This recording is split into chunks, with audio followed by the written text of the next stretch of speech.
Fala pessoal, bem-vindos a mais um Sales Follow-up, mais um episódio interno onde a gente reuniu a cúpula aqui da TB Reeve para falar sobre planejamento de 2019 e o que você não pode deixar de fazer para garantir que você vai bater meta no ano que vem. Estou aqui com um time de elite, com o nosso CEO e founder Vinícius. Fala galera, tudo bem? Com o nosso diretor de projetos, o Thiago. Opa pessoal, tudo jóia? E com o nosso gerente de projetos, o André. E aí, pessoal, como vocês estão? Bom, e no papo de hoje, a gente vai entender exatamente como avaliar o ano de 2018, para você ter insumos para realmente conseguir acertar a mão no seu planejamento para 2019. Então, a gente vai passar pelo ponto de entender exatamente como fazer esse planejamento. Tá? E, por último, quais são as tendências de 2019 que não podem ficar fora do seu planejamento, do que você precisa executar para o ano que vem. Né? Então, vamos começar pensando então no review de 2018. Vinícius, cara, o que você acha que tem que ser analisado do ponto de vista do que deu certo? Quais são os principais indicadores que você avalia? Primeiro, se a gente alcançou a meta ou não. Logicamente, quando a gente fala de começar a analisar, o planejamento de 2019 ele não é feito em janeiro de 2019.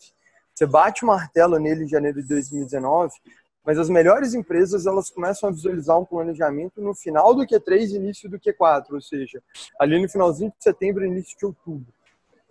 Quando você olha para isso, você já tem 3/4 do ano passado, e aí naturalmente a gente vai falar sobre, beleza, a gente está hoje no nosso target e o que a gente tem que fazer para o Q4 para a gente conseguir alcançar a nossa meta. A gente está próximo de alcançar a meta ou a gente está on tracking para alcançar a meta? Então tem chance ainda de a gente alcançar, a chance é boa, é alta, baixa? Essa é a primeira pergunta que geralmente todo mundo responde, mas a partir do momento que a gente já está em dezembro falando disso, então você já entende, beleza, dezembro, historicamente, se você tem histórico, eu consigo vender o suficiente para bater meta ou não? Eu tenho volume, pipeline suficiente para bater meta ou não? Se você bateu meta, o seu planejamento para o ano que vem é 1. E aí, em alguns casos, pode ser pior, porque se você bateu meta, pode ser que seu planejamento para o ano que vem vire uma meta maior.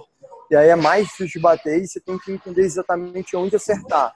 Mas se você não bateu meta, você tem que entender o que deu errado. Para analisar o que deu certo ao longo do ano, independente de bater meta ou não, a gente vai entrar nos pontos onde você vai fazer uma análise quantitativa e uma qualitativa. Olhar para indicador quantitativo, entender quais são os números que você conseguiu alcançar que realmente fazem sentido. E aí aqui tem 2 análises básicas. Eu consegui encher o meu funil de maneira suficiente, ou seja, eu coloquei leads consistentemente com qualidade para o meu time poder atender. E 2, eu tive boas taxas de conversão. Então, se você conseguiu colocar muito lead, mas você não bateu meta, isso significa que você não converteu bem. E aí talvez o problema seja a qualidade do lead que você colocou ou a qualidade de atendimento do time de vendas. A gente vai começar a analisar justamente para encontrar a resposta correta e saber onde atacar. Agora, se eu não conseguir colocar volume de lead suficiente, então a gente não vai discutir nem só sobre vendas. A gente vai discutir de vendas e marketing. Porque marketing, em alguns casos, de algumas empresas, vai ser responsável por inbound e vendas vai ser responsável por fazer o outbound. Fazer um trabalho de indicação ativa para conseguir realmente aumentar o pipeline, dentre outras ações. Então, acho que a gente começa sempre a análise nesse caminho. Onde eu errei para aumentar o topo do meu funil, onde eu errei para aumentar a minha conversão ao longo do funil. Ótimo, cara. Acho que aqui você já deu alguns indicadores chaves que o pessoal precisa avaliar. Né? Acho que é um ponto que o Thiago costuma falar muito com a gente sobre avaliação do funil de vendas como um todo, né? Por etapa, né? O que você realmente está conseguindo converter, aonde que você conseguiu ganhar um volume. Thiago, cara, você consegue destrinchar um pouquinho melhor pra gente, cara? Como é que você faz esse tipo de análise? Cara, com certeza, Arthur. Então, assim, eu acho que eu concordo totalmente com o que o Vinícius falou. A primeira coisa que a gente tem que entender é realmente se a gente conseguiu bater meta, se a gente conseguiu alcançar o resultado que foi planejado ali para o ano de 2018 dentro de um planejamento estratégico maior da empresa, por exemplo. Entender se a gente fez isso de forma eficiente. Então, entrou muito lead no começo do funil, no topo de funil, e a gente converteu isso bem em etapas. E aí uma coisa que precisa ficar muito clara para as pessoas antes de qualquer coisa beleza, eu tenho etapas que têm conversões distintas. Só que será que essas etapas são muito bem definidas?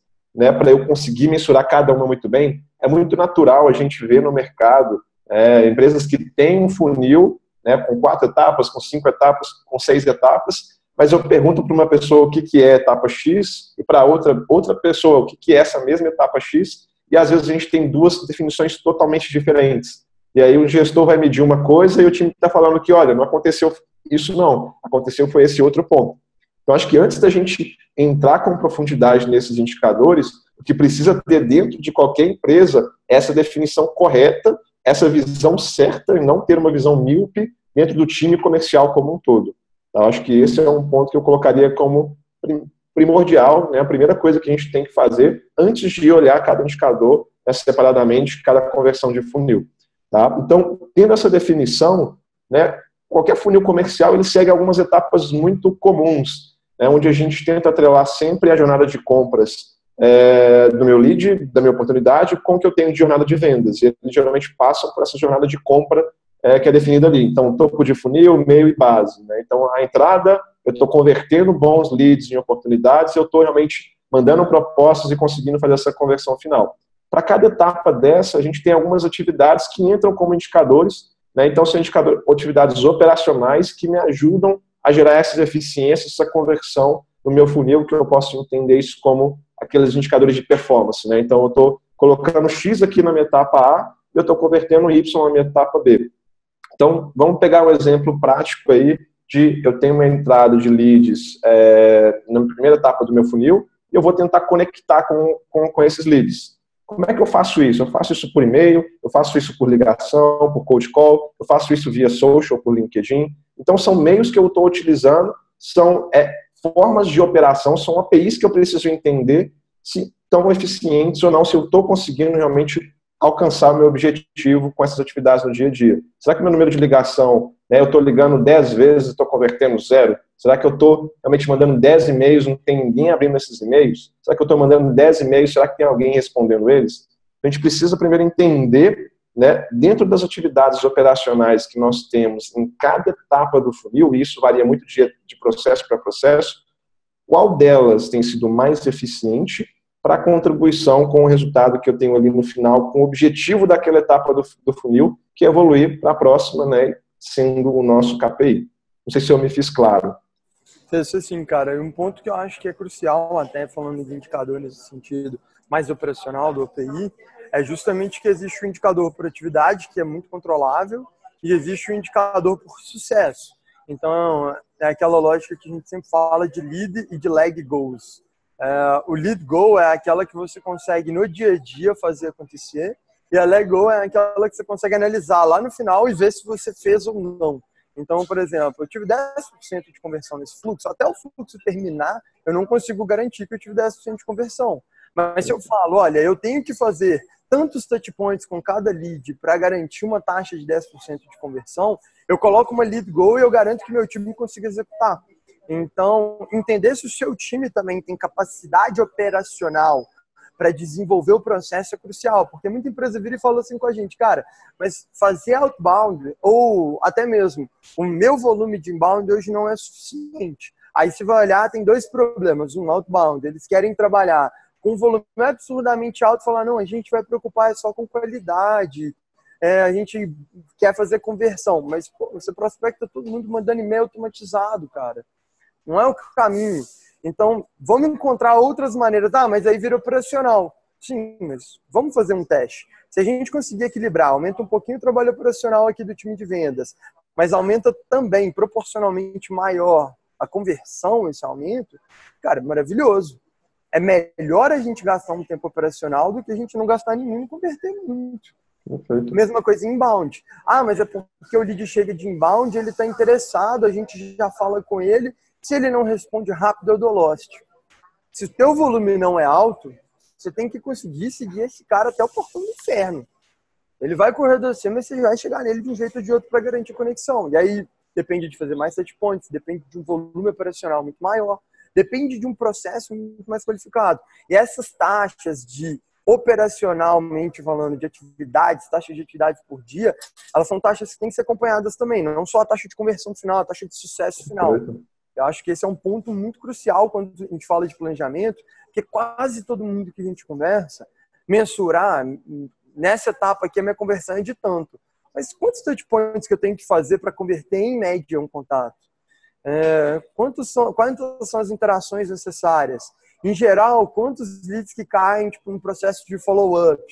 Geralmente, quanto mais fundo no funil, mais processo de follow-up você tem que fazer. Por quê? Porque é normal que o lead ganhou mais informação e aí ele já sente que ele tem mais controle de, peraí, vou tomar a decisão de comprar ou não. Lá no início ele ainda quer informação, então ele vai interagir muito mais com você. Lá na frente ele tem informação em mãos e você está esperando justamente ele te falar se vai comprar ou não. Você já entregou tudo para ele, já entregou proposta. E aí, em média, quantos follow-ups que eu tenho que fazer para converter esse cara? Quase ninguém tem, mas todo mundo está preocupado com a taxa de conversão. Eu acho que esse é um erro que muitas pessoas fazem e que eu acho que quem está assistindo aqui não pode cometer esse erro, que é só mensurar o resultado e não mensurar o que é esforço real. Né? Porque assim você não entende exatamente como que você consegue alcançar o resultado. Então, é muito bonito você olhar para o seu dashboard de indicadores, mas se você não tem uma noção dos seus controllables, né, e pegando um pouquinho do Matt Doyle, você não vai ter ideia de como executar isso e você não consegue passar essa imagem para o time. Né? Eu, particularmente, eu vejo muito vendedor perdido. Né? Não sabe exatamente o que fazer. Sabe que o lead chegou, ele tem que converter. Né? Mas não sabe quantos touchpoints ele tem que fazer, não sabe como mandar um e-mail, não sabe como desenvolver uma conversa com esse lead, qualificar esse lead. Acho que assim, o André é um cara que está estudando muito sobre performance de vendas em geral, de vendedor, e pode falar até um pouco para a gente, né, André? Assim, cara, o que você enxerga que é o principal erro do vendedor que não pode acontecer em 2019 e que de repente já aconteceu em 2018? Então, Arthur, na verdade, o que eu entendo disso, cara, é que uma coisa que não pode acontecer nesse momento é realmente ele seguir cada vez um processo diferente com cada lead. Então, a partir daí, se ele fizer isso, ele já não vai estar tendo os mesmos indicadores, porque ele não seguiu o processo da mesma forma, então ele não vai conseguir identificar onde que foi o gap realmente ali, onde que ele errou na execução do processo e também onde que ele poderia melhorar. Então, até na hora de fazer os testes, poxa, cara, deixa eu mudar minha abordagem aqui nessa etapa de qualificação, ou deixa eu alterar algum touchpoint na hora de prospectar aqui, trocar às vezes uma ligação por um e-mail, vice-versa. Mas quando você faz essa coisa diferente para cada lead, aí acaba que você não consegue tangibilizar esses resultados mesmo. E aí muitas vezes o pessoal fala tipo, não, cara, mas cada lead é um, né? Cada deal é um e tal. Eu trabalho cada um diferente para dar uma pegada mais personalizada. Cara, tem um pouco disso, mas eu acho que a personalização mesmo, ela tem que estar no contexto, né, na contextualização e não necessariamente no processo. O processo ele tem que ser padronizado, não só para você conseguir fazer esses testes e ver o que funciona, o que não funciona, mas para você, quando você achar o que funciona bem, você conseguir escalar para o resto do pessoal também, né, repetir no resto do time, e aí só do ponto que você está para cima e não ficar variando, assim, basicamente. Isso é um ponto muito foda, porque se você segue o mesmo processo, você passa a entender quais são as variáveis que entram dentro do contexto de cada lead, que fazem com que esse processo possa se alterar ou que fazem com que você perca ou ganhe um lead, né? Assim, você consegue entender, a partir do momento que eu tenho um padrão, o que faz com que eu tenha outliers dentro desse padrão. É justamente isso que a gente tenta fazer, assim, mas o padrão ele te dá piso. É o piso mínimo de performance. Se todo mundo faz a mesma coisa, e essa mesma coisa converte 15, 20%, 25% dos leads que cada vendedor recebe, ótimo. Você sabe que a cada vez que você contratar um novo vendedor e você tiver um volume tal de leads para entregar para ele, ele converte tanto ali na frente. É basicamente previsibilidade, que é um negócio que está em xeque. A gente fala de segmentar processo, de fazer de acontecer, e pouca gente consegue colocar isso em prática mesmo, né? Eu acho que, assim, um ponto, Arthur, até pegando pra gente tentar, tipo, dar um wrap-up em tudo, acho que as principais coisas que a gente tá falando, e a gente vai falar muito ao longo do caminho, mas eu falei um pouquinho sobre você entender, analisando 2018, se você tem um problema no seu topo de funil, se você tem um desafio para 2019 no seu topo de funil, ou seja, gerar mais volume de lead, ou se você tem um desafio de meio e fundo, que é converter mais os leads que são gerados. Então, entender um pouquinho do que está acontecendo. O problema no topo de funil não significa só aumentar volume. Às vezes, é aumentar a qualidade. O Thiago ele falou um pouco sobre você acompanhar os indicadores operacionais, etapa a etapa do seu funil, para entender o que pode estar dando errado em cada etapa e conseguir. Aí acho que une muito o que a gente falou, de conseguir encontrar, diagnosticar os problemas reais que aconteceram em 2018, para você poder atuar sobre eles em 2019. E agora o André entra falando justamente de mais um ponto, que é garantir que você tem um processo padronizado. Porque, de novo, não adianta de nada, igual o Thiago falou, eu tenho uma etapa que é X para um e é Y para o outro vendedor.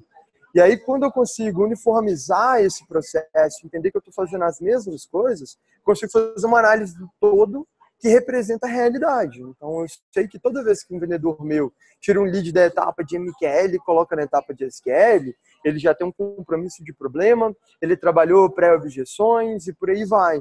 Então, nesse caminho, eu consigo entender que existe uma dinâmica única e os meus indicadores começam a fazer sentido, porque a minha taxa de conversão ela é mais ou menos a mesma. Então, esse é um ponto, acho que é crucial. Assim, eu acho que tudo que a gente falou até esse momento se liga muito bem, né? Uhum.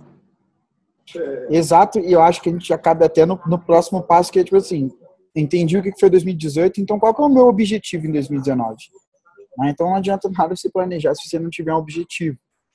E conversando com o próprio Thiago, assim, quando a gente estava montando a pauta, o Thiago falou, cara, é muito diferente você planejar se, por exemplo, se você quer aumentar seu market share em um mercado específico, ou se você quer fazer um movimento de upmarket, ou então você quer prospectar novos mercados, né? Como que vai ser esse tipo de estratégia? Exatamente, até pegando um pouquinho no que você falou, Arthur, porque assim, não necessariamente o que foi colocado para ser desenvolvido em 2018 é o mesmo que está sendo desenvolvido em 2019, não por conta de olhar para trás, mas às vezes a minha visão estratégica, o meu planejamento de 5 anos, né, me falou, olha, 2018 eu tenho que fazer isso, 2019 eu tenho que bater essa meta nesse mercado, mas 2019 já é um ano que eu tenho que ter entrada nesse outro mercado aqui, senão eu paro de crescer. Então, pode ser que exista essa mudança, né, não por conta do meu resultado de 2018, mas já pelo meu planejamento. Então, é muito importante, né, que a gente entenda, dentro do próximo ano, os objetivos e a gente entenda, opa, desses objetivos, esses são os conhecidos, e o meu ano de 2018 me ajuda a entender isso com uma certa clareza. Eu só preciso escalar, eu só preciso, né, aumentar o meu time de vendas e acertar esses números para eu conseguir chegar lá. E essa outra parte que eu ainda não conheço, esse movimento de upmarket que eu vou fazer em um outro segmento de mercado, esse outro produto que eu vou começar a vender porque estava terminando de ser, né, fechado em 2018. Como é que eu coloco isso no meu planejamento? Então, esse é algo muito importante que, às vezes, as pessoas, né, esquecem de fazer. Eles só olham para o ano anterior e falam, opa, como é que vai ser o ano que vem? Mas esquecem de pensar, às vezes, dar um step back, né, pensar um passinho atrás. Será que isso está alinhado com o planejamento estratégico da minha empresa? Será que não tem outras ações que estão sendo tocadas em paralelo e eu não estou tocando no comercial porque a comunicação não está clara, eu estou esquecendo de conversar com o meu CEO, com a minha área de produto, deveria ser algo que eu já deveria pensar em contratar alguém ou montar uma área para colocar no time, para colocar na área comercial e tocar isso no dia a dia? Como é que isso funciona? Então, acho que esse é o primeiro passo né, nesse evoluir, nesse avançar para 2019. Tá? Então, assim, saber o que a gente já fez, e isso, de certa forma, se a gente já tem um processo padronizado, é muito mais tranquilo. Se a gente não tem, a primeira coisa é organizar a casa nesse sentido, para a gente realmente ter números factíveis, né, ter números de base para rodar o que a gente já conhece. O que a gente não souber, a ideia é pegar no mercado, é pegar fora de casa e entender como que a gente começa a construir algo, né, para dar suporte para no próximo ano, se essa estratégia continuar, a gente conseguir analisar e escalar. Tem um ponto muito legal que eu acho que é assim, quando a gente fala de planejamento de vendas em 2019 ou para o ano que vem, independente de qual ano a gente sempre tem cenários muito similares. Por quê? Porque ele não é desacoplado da empresa. Naturalmente, venda segue um ritmo que a empresa quer colocar. Então, se você precisa crescer muito rápido, vendas precisa crescer muito rápido. Se você vai estar no mercado mais estagnado e quer crescer marginalmente, 10%, 15%, 5%, vendas vai fazer crescer 5%. Se você tem grana para gastar, se você está levantando um round de investimento, se você tem uma margem de lucratividade alta, você pode dobrar time. Se você não tem, você não vai dobrar seu time. Então, a gente tem uma série de cenários onde a gente precisa entender o que acontece. Acho que os cenários mais comuns são um pouquinho desses que eu falei. O primeiro, eu preciso acelerar muito e eu tenho dinheiro. Ok. O que a gente faz em geral? A gente encontra os problemas de 2018, os principais problemas que fizeram com que a gente não estivesse no ritmo ideal que a gente queria, e aí a gente trabalha para melhorar esses problemas no ano que vem. Mas aí eu já sei que um dos meus principais desafios é contratação e treinamento, que eu vou ter que construir um time maior. E aí eu lidei com muito turnover esse ano, então de todo mundo que eu contratava tinha muita gente que saía. Você vai começar a olhar um pouquinho também para outros lados, alguns lados de gestão que a gente não está falando de processinho, de funil, a gente está falando de outra coisa. É de colocar essa galera no mindset correto, de dar o treinamento necessário para ele conseguir executar. Mas mais que isso, eu estou falando de antes. Entender qual que é o perfil de vendedor que eu quero trazer. Como que eu faço para atrair mais talentos para a área de vendas? Então talvez seus gargalos sejam esses e talvez seu foco seja esse. Seu processo já tem um piso, você tem grana para colocar e mesmo sendo ligeiramente menos eficiente do que você poderia ser caso você estivesse cuidando de qualidade, você vai cuidar de crescer time. Acontece. Agora, eu tenho um cenário onde você não tem tanto dinheiro, mas você precisa acelerar. Então, o que vai acontecer? Você precisa se pagar rápido. Então, você tem que aumentar a eficiência, focar em resolver os problemas que você tem hoje no seu funil. E aí, seja topo, meio ou fundo, você vai ter que definir diagnosticar quais são os seus problemas e a partir daí você trabalha em cima deles. Aumentou as vendas, permitiu que a gente tivesse uma maior capacidade de reinvestimento e o contrato. Só que aí é uma escadinha. Eu dou um salto de crescimento para um pouquinho mais de gente, então contrato mais alguém. Aí eu cresço de novo, contrato mais alguém. Eu sigo aquilo que eu consigo gerar. É basicamente você ter que gerar retorno para você poder reinvestir. E aí tem os outros cenários. Eu quero fazer um crescimento marginal. Geralmente, quando você está no processo de fazer um crescimento marginal, você já tem um time grande. Então, você está preocupado em lidar com turnover, você está preocupado com o modelo de compensação, para garantir que o seu time esteja motivado ao longo do ano, não perca a meta de vista. Você está preocupado em garantir que aquele seu vendedor que já está há algum tempo e tem um salário fixo um pouco mais alto, ele já tem um pipeline grande, ele vai conseguir render ao longo do ano, sem simplesmente esperar aquelas contas que sempre caem no colo, porque ele já tem algum network. Então, tem uma série de outras coisas que você vai fazer ao longo do caminho. E, por fim, aí eu acho que é um cenário um pouquinho mais complicado, mas é um cenário onde você tem, grana, mas a empresa ainda não tem, uma ideia de investir muito em vendas para crescer agora. Está investindo em produto, ou está investindo em marketing porque vai crescer em inbound, tem que esperar o topo do funil começar a gerar muita coisa para você poder crescer vendas. Então, nesse cenário, você vai focar, um cenário relativamente mais simples, mas é um pouco mais complicado em termos de motivação, que é um cenário onde você tem que garantir que seu processo esteja redondo para receber muito lead ali na frente e fazer essa roda girar. Então, começa a fazer teste, começa a entender. Eu falo isso porque a gente passou um pouquinho por isso, né? A gente está mais agora indo para 4 anos, montando um blog excepcional. A gente quer ter volume vindo em inbound. E a gente fez muito outbound ao longo do caminho, a gente tem muito cliente vindo de outbound, a gente tem uma boa taxa da nossa receita vindo de outbound, mas a gente sabe que, como Rive, a gente vai escalar muito mais em inbound. Então não adianta eu colocar agora meu time para escalar em outbound absurdamente, ali na frente entender que o custo-benefício de estratégia é de outro lado, ou uma outra coisa. Então, como a gente cresce devagarzinho, não tem tanto dinheiro para investir, cara, vamos deixar o processo melhor agora e ali na frente a gente reinveste. Tem cenários assim que você tem que acabar fazendo. Acho que esse é um ponto crucial, assim, entender qual que é o seu cenário como empresa, entender como encaixar o seu planejamento também nesse sentido, porque os seus desafios para o ano que vem mudam de acordo com o que a empresa também quer. Cara, perfeito. Você ia falar alguma coisa, Thiago? Não, pode seguir. Pode seguir.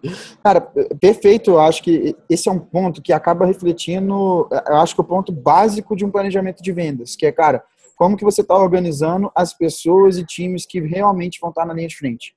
Se a gente pegar David Scott, uma das maiores referências de SaaS, ele sempre fala que um dos pontos é você planejar a sua força de vendas de acordo com a sua meta. Isso é algo que é naturalmente avançado, mas eu acho que isso é algo que muitas poucas empresas fazem, cara. Porque vai chegar um momento que a sua meta não vai estar condizente com o seu número de vendedores. E aí, quando você se perceber nisso, você já vai querer começar a correr a contratar vendedor. E você vai contratar com pressa, vai contratar fora do seu processo, não vai ter o ROI esperado desse vendedor, que de repente não era o cara que você precisava. E mais do que isso, você está tentando contratar depressa sem esperar o tempo de ramp up desse vendedor. Tá? Acho que, assim, Thiago, você que, cara, ajuda a planejar times de vendas que são muito grandes, que tem realmente esse desafio, cara. Que tipo de lição de planejamento você dá para o pessoal que está ouvindo? Olha, eu acho que assim, é um pouco do que o Vinícius já falou também. É basicamente uma engenharia reversa. O que a gente tem que entender é sempre, opa, qual que é o meu foco? Qual que é o meu low-hanging fruit? Onde que eu preciso resolver, né? Então, eu vou escalar time, eu vou contratar 10 pessoas, ou eu tenho um time que ele já é muito enxuto, a empresa não tem dinheiro, eu preciso melhorar a eficiência. Né? Porque tem muito essa lógica de, eu sei que com esse time de hoje eu consigo entregar 5 por mês. Mas se eu espremer um pouquinho melhor e aumentar minha eficiência, pode ser que eu chegue em 8. E aí a conta já é outra. Então, eu tinha que contratar 10 para bater 50 vendas ali, 50 contas no final do mês. Agora que eu sei que eu consigo entregar 8, eu tenho que contratar um pouquinho menos. Então, depende muito do momento da empresa. Mas a lógica é sempre entender, o que eu tenho, né, de tempo em cada etapa. Desde contratação, até de ramp-up, até realmente de evolução, de ter realmente essa lógica de volume de lead em cada etapa do meu funil. É topo e meio base. Então, a intenção é essa, olha, se a minha meta hoje, né, é de 50, beleza, quanto que eu preciso ter aqui, né, na etapa de proposta? E quanto tempo que eu demoro para fechar essa proposta? É 30 dias? Então, daqui 30 dias atrás eu tenho que ter esse volume X. Mas para eu chegar nesse X, quanto que eu tenho que ter de oportunidades ali, né, para eu conversar e mandar a proposta? É 3 vezes mais. Isso tem que acontecer 2 meses antes. E aqui nessa outra? E assim vai. E aí a gente começa a ter o gap, né, entre o que o meu time de hoje consegue entregar e o que eu estou esperando para bater minha meta. E aí que está a continha junto com o tempo, né, previsto em cada etapa, para você realmente ter essa previsão e já se esforçar, já se planejar para não deixar, né, esse gap aparecer ou, né, caso ele já exista, não ficar cada vez maior. Tá? Então, esse é o principal ponto, é entender, né, a estrutura de processos, tempos que cada um desses processos, né, levam e entender se o melhor caminho eu vou escalar em time ou é o momento de eu tentar gerar um pouco mais de eficiência, porque o meu cash está curto, para depois escalar a estrutura reinvestindo. Tá? Então, é um pouquinho do que o próprio Vinícius falou. Não sai tanto assim. E isso é um ponto que eu acho que, assim, muita gente que ainda não tem uma maturidade alta em vendas, está em gestão, na realidade, uma maturidade de gestão, né? A gente tem muito gestor novo. Quando vai fazer planejamento, ele aceita um número que vem do CEO, por exemplo, de um founder. Esse é um processo muito complicado, porque se você depende de um número que chega de outra pessoa e você não consegue montar o seu planejamento para chegar naquele número, ou você não tem autonomia para chegar naquele número, cara, não vai chegar. É basicamente isso que a gente vai fazer.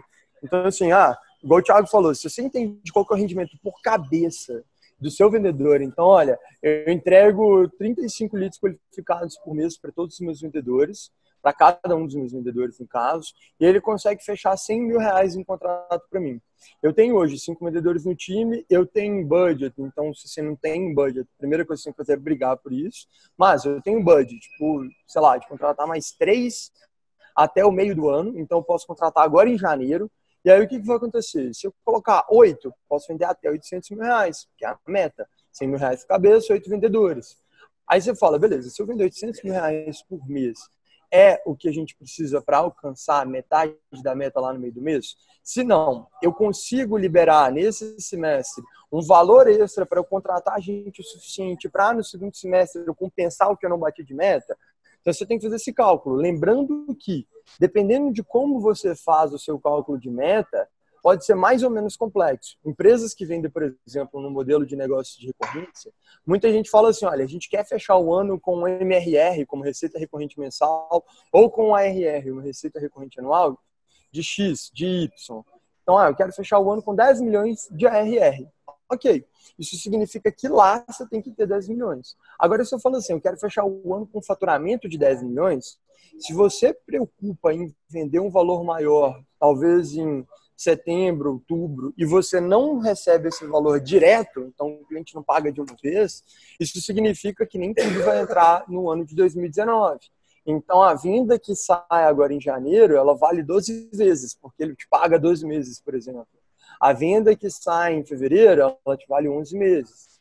A venda que sai em março, vale 10, e por aí vai. Então, o valor maior ele está justamente concentrado nesse início de ano.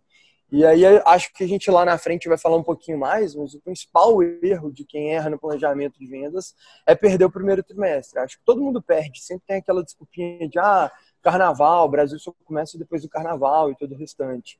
Mas, no final das contas, você está perdendo justamente aquilo que gera mais valor. Então, você pode pedir ou para o seu CEO para mudar a maneira como ele enxerga a meta do ano, ou pelo menos para te dar autonomia para montar um planejamento. Porque se coloca um número na tua mão e é um número impossível de bater com o número de pessoas que você tem, com as ferramentas que você tem, com o volume que você tem que arranjar maneiras de duas uma.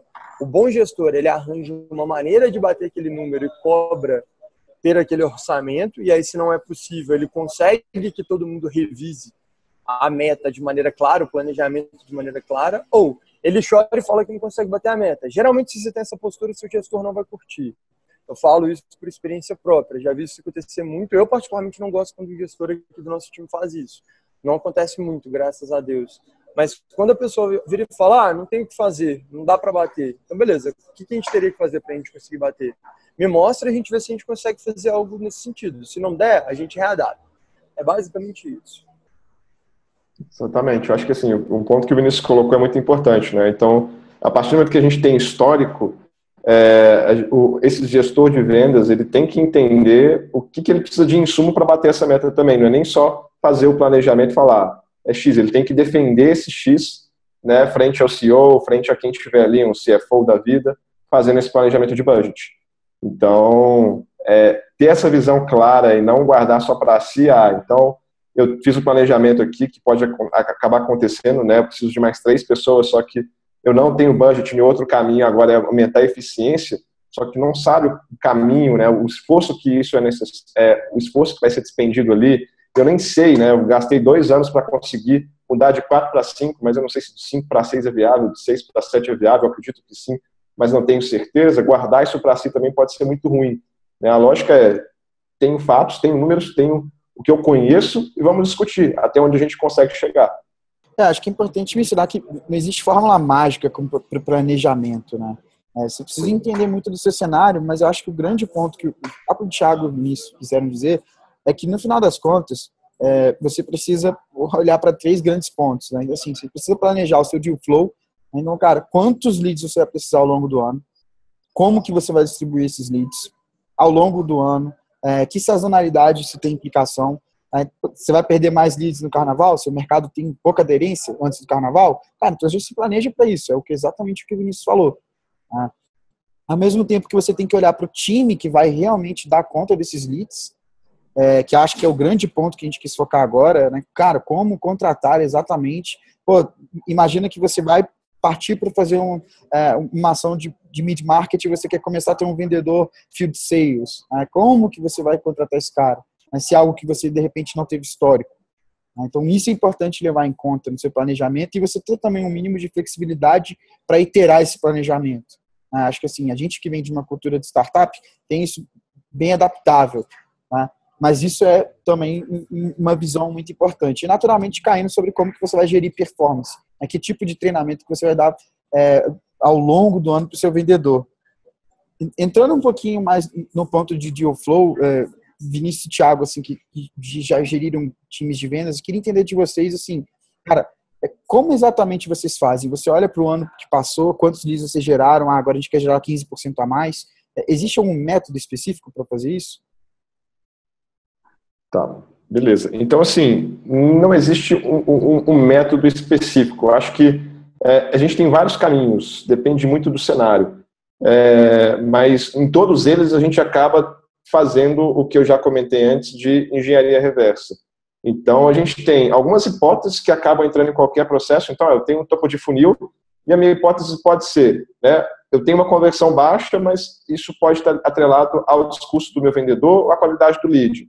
E, ao mesmo tempo, eu não tenho muito volume, isso pode estar ligado também, né, ao marketing ou a vendas. Então, existem várias hipóteses que são naturais e aplicadas a qualquer tipo de operação em funil, que precisam ser entendidas, tá? Então, origem de lead, conversão, perfil, a qualidade do lead, etc., né, para a gente realmente fazer essa gestão bem feita.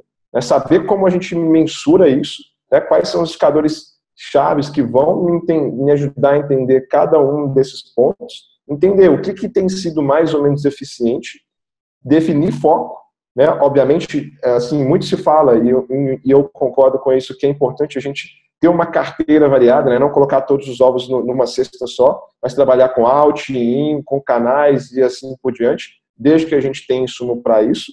Só que a gente precisa entender, opa, o que gera mais retorno, né? Se eu coloco A aqui no inbound, quanto que eu tenho lá no final? Se eu coloco B aqui no outbound, quanto que eu tenho lá no final? Então, é ter essa noção, né, de cada canal muito certinha para fazer essa gestão correta de onde eu devo colocar mais volume de topo para conseguir o resultado que eu tenho ali no final. Isso aí também acaba impactando demais. Eu acho que esse é o ponto crucial, assim.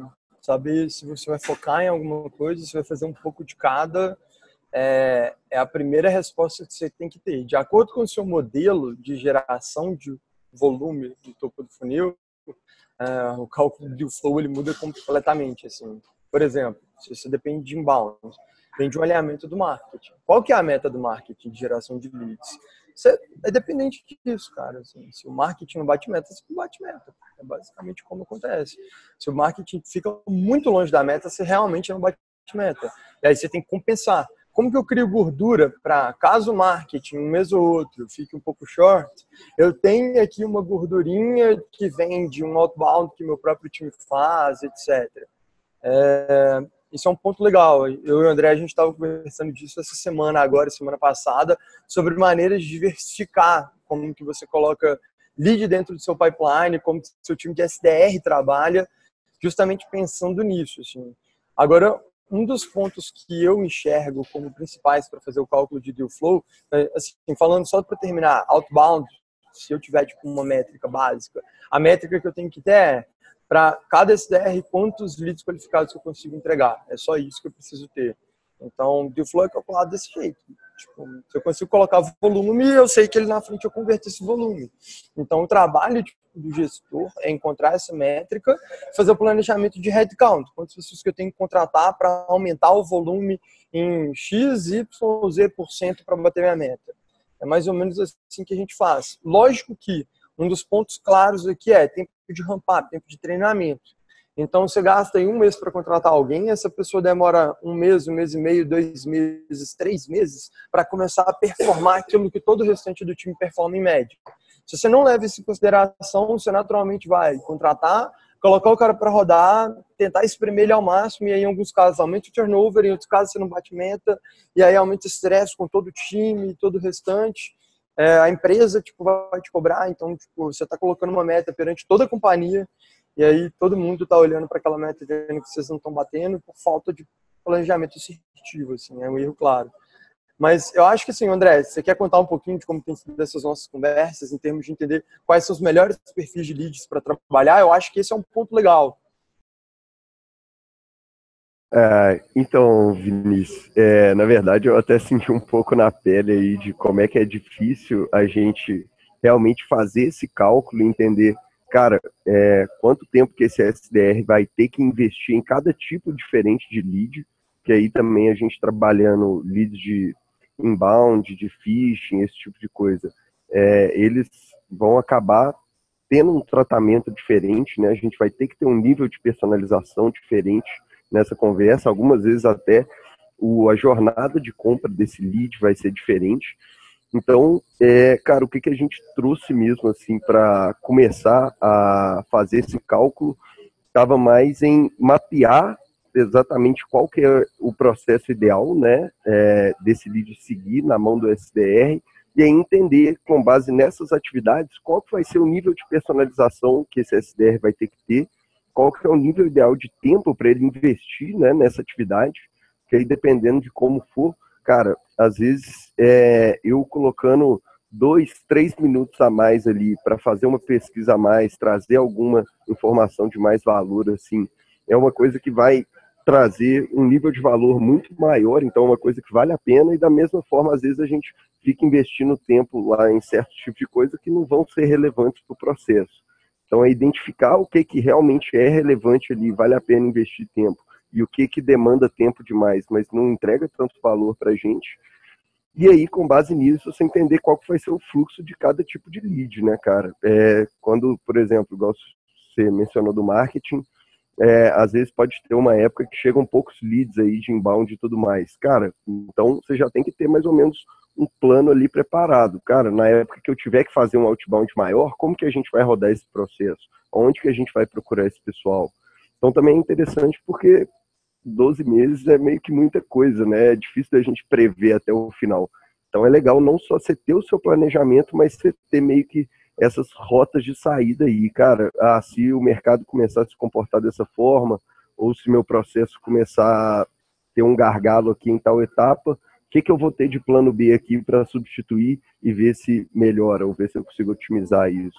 Então, acho que é um ponto importante e, assim, cara, não é tarefa fácil, né? Às vezes parece simples a gente falando aqui, mas realmente é bem difícil a gente ter essa visão como um todo, né? Ter esse big picture e depois conseguir dar esse zoom, focar nas etapas e entender como que cada uma funciona para a gente estruturar. Mas, cara, eu diria que é interessante mapear essas atividades, tentar calcular um pouquinho o que você investe de tempo em cada uma e o que ela te entrega de valor de volta para você conseguir enxugar o processo. Então, cara, vou ter o processo mais assertivo, objetivo possível aqui, mas ao mesmo tempo, com esse tempo que eu estou investindo aqui, eu vou ter um valor que ele é maior, entregue não só para o meu SDR, mas principalmente para o lead. Um ponto eu acho muito legal disso é justamente que, assim, no final das contas, a gente tem que lembrar que colocar no papel é muito fácil. Então, o marketing coloca que vai gerar 500 leads qualificados por mês. É muito fácil. Eles estão gerando 350 hoje. Então, você já pode contar que para chegar em 500 vai demorar no mínimo 3 a 4 meses. A não ser que você esteja vindo de uma taxa de crescimento muito rápida.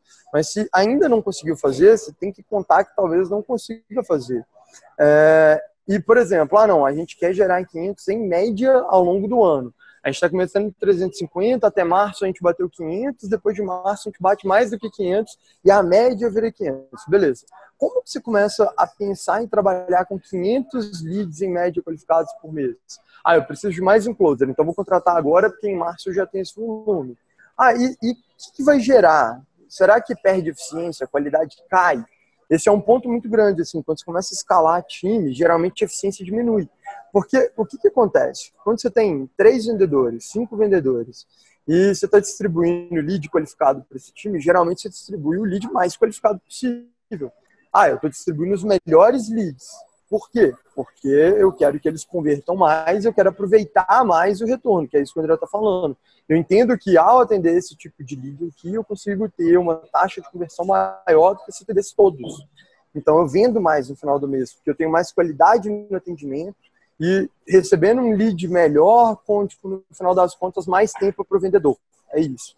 Agora, se eu distribuísse todos os leads que eu tenho hoje à disposição e eu tenho mais leads para distribuir, então, cara, beleza, vou distribuir, meu vendedor passa a ter menos tempo para atender, e aí ele passa a ter menos tempo, ele atende com uma qualidade menor, cai a taxa de conversão dele, mas ele também atende leads com uma qualidade menor, então a taxa de conversão desse outro pool aqui é menor naturalmente.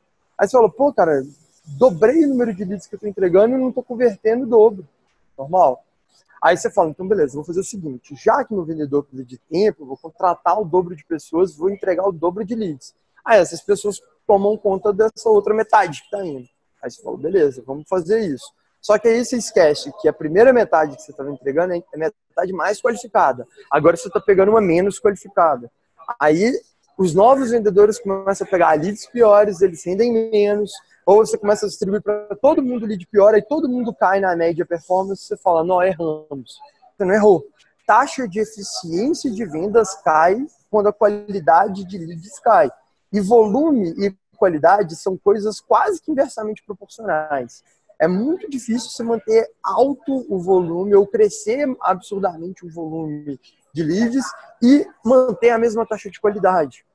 Acaba que, para você acelerar muito, você abre mão de alguns filtros que você tem ao longo do caminho, ao longo do seu processo, de educação do lead, seja inbound ou outbound, etc., para trazer mais gente e permitir que ninguém tenha tempo ocioso.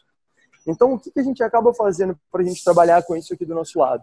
A gente tem tipo uma regra onde cliente nosso, a gente mesmo aqui dentro de casa, a gente tem um perfil de lead de qualidade e aí a gente vai crescendo o nosso volume de entrega de acordo com menor qualidade lá no final e maior qualidade aqui no início. Qual que é o lead mais qualificado hoje que eu posso entregar para o meu time? É o lead de inbound? Não. É o lead que no final das contas já passou pelo meu pipeline, ele teve interesse e por algum motivo ele não fechou, um motivo que não é definitivo. Então ele tem perfil para fechar, ele tem um problema que eu resolvo, ele tem budget, mas por algum motivo ele não fechou. Talvez o timing não fosse correto. Então ele tem budget, mas ele estava com o budget fechado para aquele trimestre. Então ele é só liberar no trimestre seguinte. Esse cara está pronto para comprar. Tem problema, ele entende o problema dele. É só terminar de educar em alguns casos, em outros nem precisa. Só precisa esperar a grana liberar. Esse é o cara ideal. Ele já tem interesse, ele já passou por um processo mínimo de qualificação, dá para fechar ele rápido. Depois dele, a gente vai falar de uma lista mais quente. É o cara que pediu para falar com o meu time, a levantada de mão, hand raise. Beleza, esse cara é super quente. O outro é o cara que está com lead scoring alto. Então ele ainda não levantou a mão, mas ele já tem perfil, dá para falar com ele. Aí o outro é o cara que o lead score dele não é tão alto, mas ele converteu alguns materiais de fundo e de meio de funil que, por proporção, geram muitos clientes para mim. Então, são bons materiais. Geralmente, quando eles procuram aquele tipo de material, eles têm um problema que eu resolvo e eu consigo trazer eles dentro do processo. E depois, aí eu vou para um cold lead. É um lead que nunca ouviu falar de você, é um lead que não sabe quem você é um lead que não sabe o problema que ele tem na maior parte dos casos, ou se ele sabe, talvez não seja prioridade para ele não está procurando resolver agora. E aí esse é o trabalho de quebrar essa barreira. Então, se fazer ser conhecido e, no final das contas, gerar um nível de awareness, de entendimento de, primeiro, o problema que o lead tem, segundo, como que você consegue resolver. Naturalmente, esse é o cara que tem mais barreira, é o cara que tem menor conversão. O lead que já está interessado em alguma coisa, ele tem um time melhor do que esse outro cara que estava frio. Então, ele provavelmente é melhor. Agora, o lead que já teve um interesse prévio, quase sempre o problema não foi embora sozinho. Ou ele contratou outra solução, ou ele postergou uma decisão. E aí é hora de você trabalhar com esse cara. Como que eu converto esse cara? É isso que a gente vai fazer. Animal, cara. E assim, você que consegue dar uma perspectiva bem de prática, você está passando por esse processo agora, cara. Você, assim, a gente falou muito sobre ter um pouquinho de flexibilidade, de ter gordura. Você tem algum planejamento? Você tem alguma dica de planejamento de gordura, assim, cara? Alguma pro tip nesse caso? De novo, depende do teu modelo. Então, maneira que você enche teu topo de funil. Se é outbound, é mais fácil você fazer um planejamento de ter um pouquinho de redundância no processo. Então, se eu acredito que com 10 pessoas ou com 5 SDRs hoje eu consigo gerar o volume de leads qualificados que eu preciso, coloca 6, 7. Por quê? Primeira redundância que você tem que ter é para turnover. Então, em algum momento, você pode ter que promover algum dos seus SDRs para alguma outra situação. Então, ele pode ser um manager de SDR, um gestor de pré-vendas, pode ser que ele vire um closer ou alguma coisa do tipo. E existe um turnover natural. Gente pedindo para sair, recebendo proposta de outras empresas, por aí vai. Então, redundância em outbound é uma das melhores maneiras de garantir que você tem uma gordura. De novo, você tem inteligência dentro do processo é necessário. Então, fazer um cálculo de quantos leads que você tem previstos mês a mês para retornar de dentro do seu pipeline é o primeiro ponto. Como que eu geralmente faço o cálculo aqui de distribuição de leads para a gente? A gente pega os leads de pipeline, ou seja, leads que já passaram pelo meu pipeline, já tiveram interesse, etc. E eu olho quantos que eu vou colocar de novo no meu pipeline mês que vem. E aí eu tenho meus critérios para reativar e tentar reengajar, recuperar esses leads. Então eu falo assim, olha, para eu bater minha meta de MQLs com outbound, eu preciso de, sei lá, uma lista de 1.000 leads por mês, 1.000 prospects. Então, beleza, eu tenho que arranjar uma lista de 1.000 prospects. A primeira maneira de encher esses 1.000 prospects é olhando quantos leads de pipeline eu tenho. Eu tenho 70. Ok. Então, agora é 1.000 menos 70, eu tenho 930 leads que eu tenho que ainda colocar na mão do meu time. Aí eu vou virar e falar assim, quantos warm leads que o meu marketing entrega caso eu faça alguma coisa de marketing? Então, cara, eu vou olhar, eu consigo entregar 450. Beleza, 450 mais 70, eu estou em 520. O que eu vou fazer então? Eu vou pegar e vou colocar os outros leads que completam os 1.000. Se eu estou em 520, faltam 480 em cold leads. O que eu estou considerando? A minha menor taxa de conversão, a minha taxa de outbound puro para cold lead. E aí eu estou colocando metade dos caras, ou 30%, ou 20%, vindo de outro modelo. que é um modelo que tende a ter uma taxa maior. Ou seja, de 30%, no nosso cenário está dando um pouquinho mais que 50%, vai dar 52%. 52% com uma taxa maior de conversão significa que eu já vou naturalmente ter gordura para trabalhar no final do mês. É isso que a gente está falando. Então, é uma maneira fácil de você fazer caso você não tenha um histórico muito claro. Se você tem histórico, melhor ainda. Aí você consegue saber quantos você já distribui, qual é a média de conversão. Você faz uma média ali, ó, meus leads de pipeline convertem tanto, meus leads de inbound eles convertem tanto, e os meus leads de só outbound puro convertem tanto. E eu acho que esse é um ponto crucial, assim. Muita gente fala, Vinícius, outbound é eu pegar uma lista e prospectar. Sim, é pegar uma lista e prospectar. Mas a sua lista não precisa ser necessariamente fria. Você não precisa entrar ali no Google, usar uma ferramenta ou qualquer coisa do tipo para pegar uma lista de leads, uma lista de e-mails e telefones e falar, vou ligar para essa galera loucamente. Se você pega uma lista de um cara que já passou por seu pipeline e tenta recuperar esse cara, isso significa que você está fazendo outbound. Se você pega um lead que está na sua base de inbound e que não levantou a mão, você está fazendo outbound. É um phishing dentro de sua base. Mas e o inbound? Cara, você pode colocar que o lead veio de inbound, mas você tem que colocar um esforço de outbound no meio do caminho, porque alguém teve que tirar tempo para conectar com esse lead. Ou ele estava ali levantando a mão e falando, por favor, falem comigo. O inbound ele se vende muito como uma beleza de os leads chovem em você. Não é bem assim, a gente sabe disso. E a gente sabe que mesmo que chova, quase sempre você consegue aproveitar mais leads e crescer mais rápido se você fizer isso. Então pensa muito nesse cenário na hora de falar de 2019. E aí acho que o principal, e aí é a minha dica final. A gente está falando de Q1 de 2019, janeiro, fevereiro e março. Mês de março desse ano, agora de 2019, primeira semana a gente tem carnaval. Ou seja, janeiro e fevereiro podem acelerar mais, podem acelerar bem mais. Não tem aquela desculpa que até o meio de fevereiro ninguém está trabalhando, porque eu tenho 2 meses. E eu tenho que retomar em março muito bem. Mas o segredo para eu começar com o pé direito é ter um mês de dezembro bem planejado. Se você vai espremer todos os seus leads do pipeline no mês de dezembro e não vai conseguir ter um cenário positivo para começar janeiro com um deal flow legal, você já começou com o pé esquerdo em 2019. Então revisa. Para agora e fala assim, beleza. A gente está aqui quase na metade de dezembro. Eu tenho um lead suficiente para bater minha meta esse mês e para sobrar uma gordura para o mês que vem? Se você não tem, coloca teu time para prospectar. Mas está no fim de ano, não faz sentido. Sabe o que faz sentido? É você falar com o lead e ele falar assim, vamos conversar no mês que vem, porque eu estou terminando o ano, esse ano eu não tenho budget. Você fala, beleza, que dia que a gente pode marcar uma conversa? E acabou.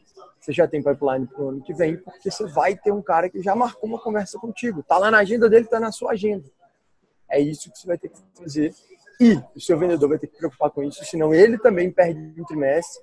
Se você já está passando por um final de ano difícil, provavelmente o ano que vem vai ser tão difícil quanto. Você vai perder 1/4 do seu ano não vendendo bem porque você não se planejou em dezembro agora de 2018. Animal, cara. Animal mesmo. Eu acho que a gente pode até passar agora pelo que cada um tem como uma dica final de planejamento e o que espera, né, que seja tendência. Vini, faltou só a sua tendência. Eu falo por último. Boa. Então começa pelo André. Vai lá, André. O que você acha que vai acontecer no ano que vem? O que é a sua dica final, pessoal?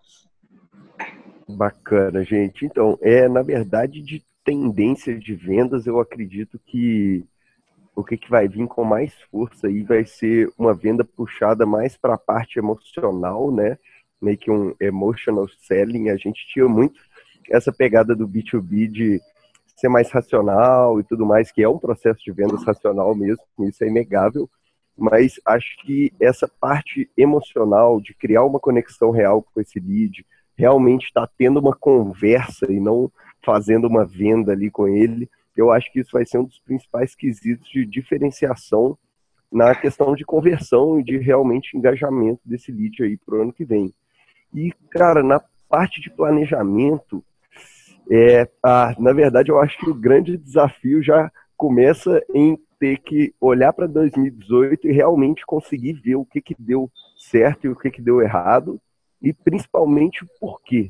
Então, na verdade, se você conseguir realmente entender o porquê, o que causou isso de dar errado, aí não tem muita chance de você simplesmente desistir de uma estratégia que poderia ter funcionado de outra forma.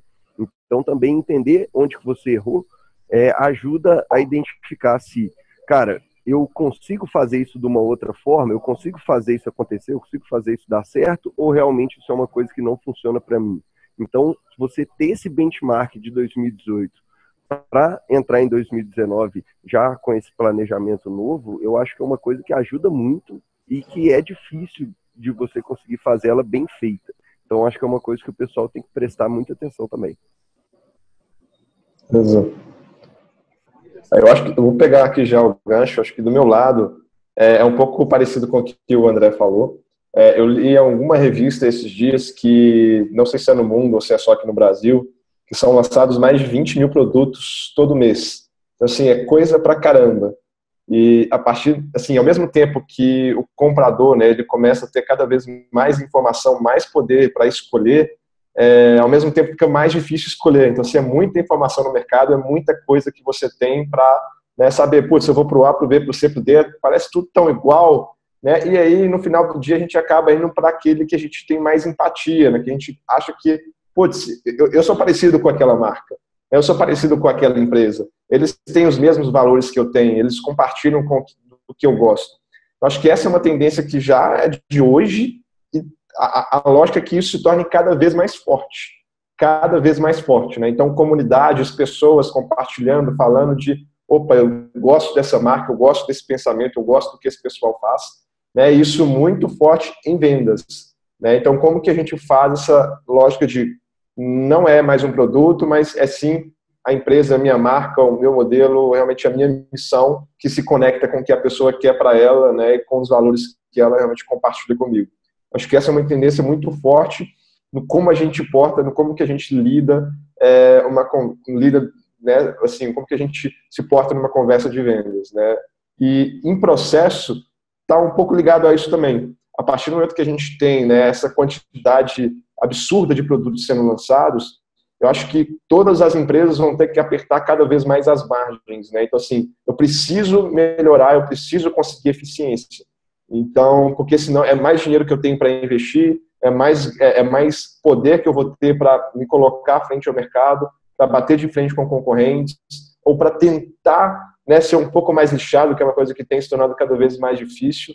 Então, assim, ter um processo, né, bem padronizado e uma lógica de testes muito clara para a gente conseguir aumentar a eficiência cada vez mais, né, então deixar tudo muito sequinho, muito enxuto, conseguir, de fato, focar no que gera valor para o mercado, para o seu cliente, é algo que também, de novo, eu entendo que já é tendência, mas, na minha visão, isso vai se tornar cada vez mais forte nos próximos anos.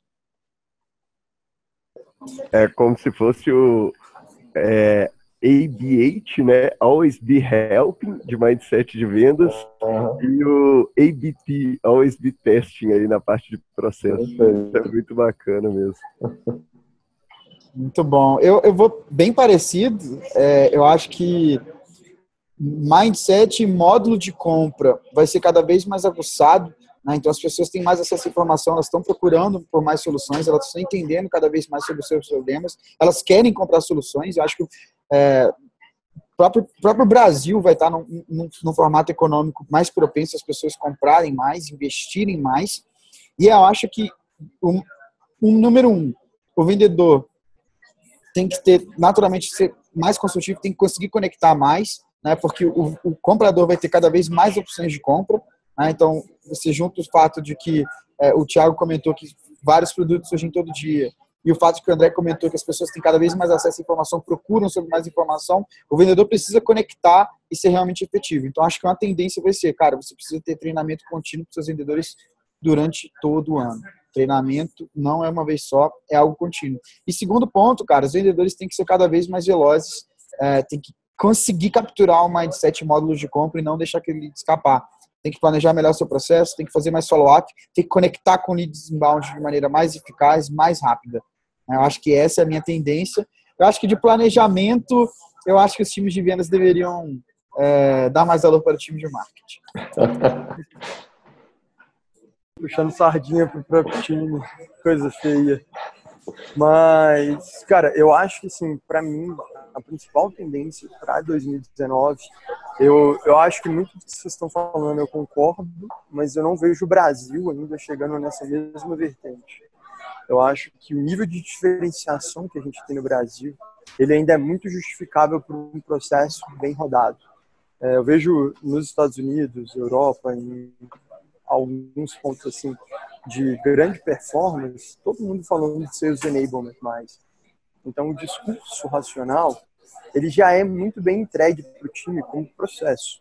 Você tem um processo de sales enablement que encontra os gargalos de discurso, e aí um discurso muito racional, e aí eu naturalmente produzo material para garantir que o meu time tem isso em mãos.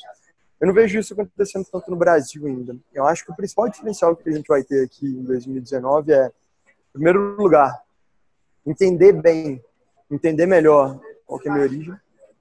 O que é a origem nesse caso? É o que funciona e como funciona para mim. Saber diagnosticar em real time o que está dando certo, o que não está dando certo é necessário. E quase ninguém faz isso bem ainda. Quase todo mundo espera. E aí segue a lógica de lag go que a gente falou. Quase ninguém tem um indicativo de que vai dar certo. E o segundo deles é aumento de eficiência. A gente ainda tem times de vendas no Brasil que sofrem muito com eficiência operacional. Eu sinto que cada vez mais esses times eles são pouco produtivos.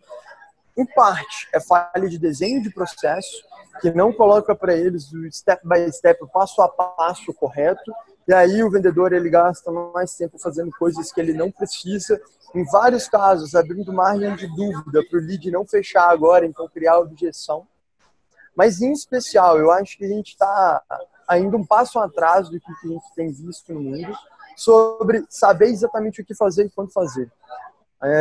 É muito assustador que a gente ainda tenha diversos gestores que, quando você pergunta, cara, e aí? O que seu melhor vendedor faz diferente do seu pior vendedor? Aí ele vira e fala, ele é um ótimo vendedor, ele tem uma lábia muito boa, ele conhece muito bem nossa solução. Isso é triste. Triste. Se você é gestor de vendas e você ainda está nesse cenário, fala com a gente, no mínimo, mas pelo menos vai ler o nosso blog, vai assistir material nosso, porque no final das contas, se você não sabe se ele faz mais ou menos follow-up depois de ver a proposta, se ele tenta mais ou menos vezes na hora de fazer conexão, se ele tenta o mesmo número de vezes, mas de maneiras diferentes, utilizando canais diferentes, em momentos diferentes, em dias diferentes, tudo isso muda. Você precisa começar a ter controle disso.